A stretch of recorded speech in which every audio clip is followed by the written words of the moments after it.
Hey, that was quick, probably less than 2 minutes. So, what I ordered is a rough country, and this is I feel like it's a high end quality product. Um, Track bar, it's a fully adjustable. You can mount both ends and then adjust it once it's in without taking anything apart. It's got an adjuster sleeve on it, kind of like your tie rod ends do. Um, and there's the part number.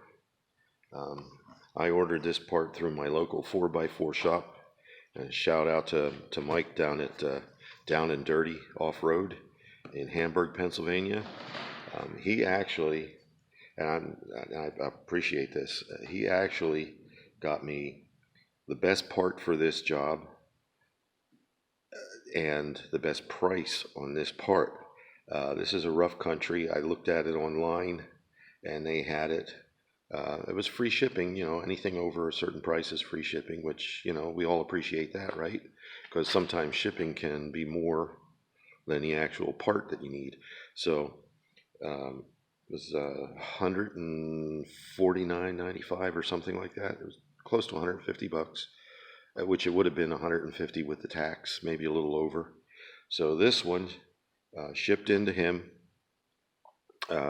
cost me with tax 143 $144.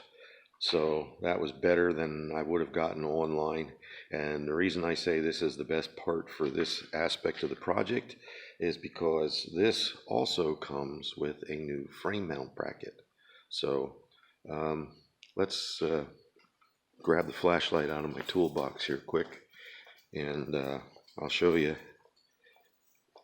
why I feel like that's a good idea. What did I do with my line? What did I do with it?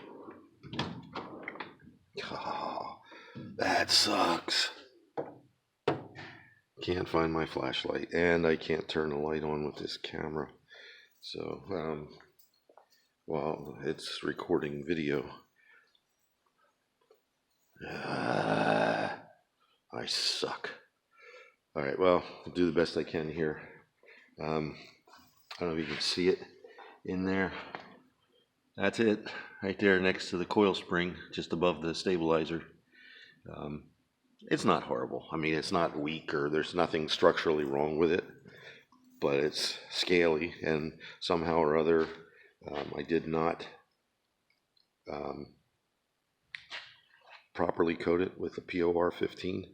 So anyhow, I'm going to replace it. It's 4 bolts. It's 2 that go in this way and 2 that come up from the bottom. And I got my Cobalt compact 1/2-inch impact driver here. That's what we're going to use to take it. That's what we're going to start with to take it off. And then we'll get started. But first, let's get the box open and see what's in it. I'm going to pause you here. Okay, we're back. She's all unboxed. There she is, all her glory. New frame bracket, powder coated. Looks really good. Good quality, good fit, finish. This is the new track bar, and this is like fully adjustable. It turns very easy. These will go on here and here. Once it's done, you can see they got like a little notch. So get that centered up. Got an instruction sheet that came with it. Looks very thorough. Pictures black and white, but overall I'm happy, and it's going to tell you how to set this thing up once it's installed, so you can get your front suspension back where it needs to be.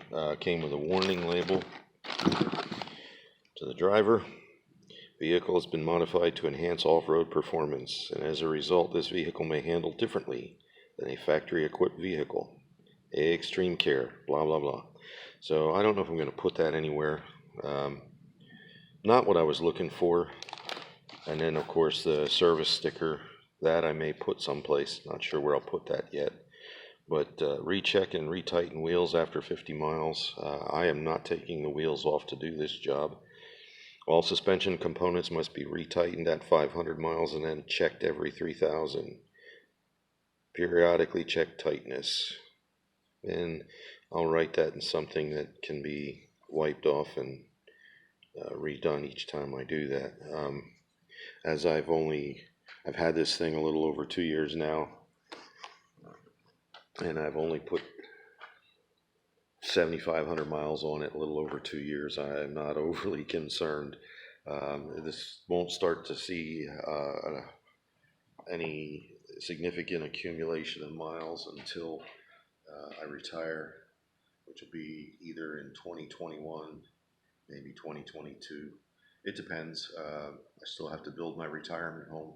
That'll be later on down the line. So anyhow, I'm gonna gather up the tools I need for this besides the impactor, and then we'll get started. I'm gonna try and get some of this filmed. I don't know how successful I'll be with that.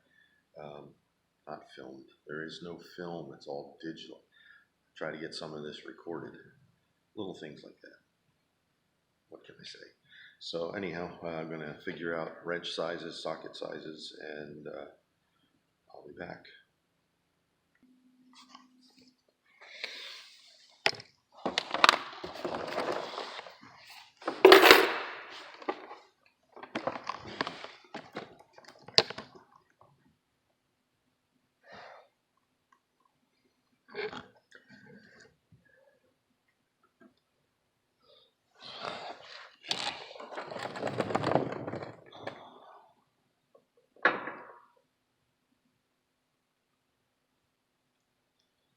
Okay, you're sitting on the floor, pointing up.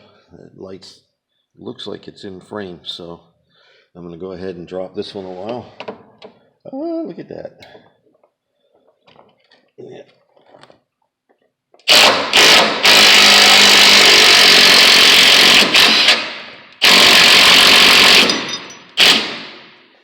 And there's that. Wow. Gonna have to get another wrench. Be back. Sorry, didn't record that. It worked. I just put a wrench behind the bolt and pulled this way as I was turning it with the impact.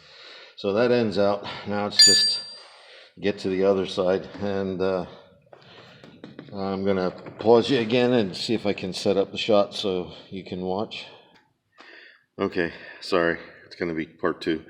I can't get this thing propped into the right place to record this way, so I'm gonna stop it and restart it with the camera facing the other way. So anyhow, stay tuned for part 2.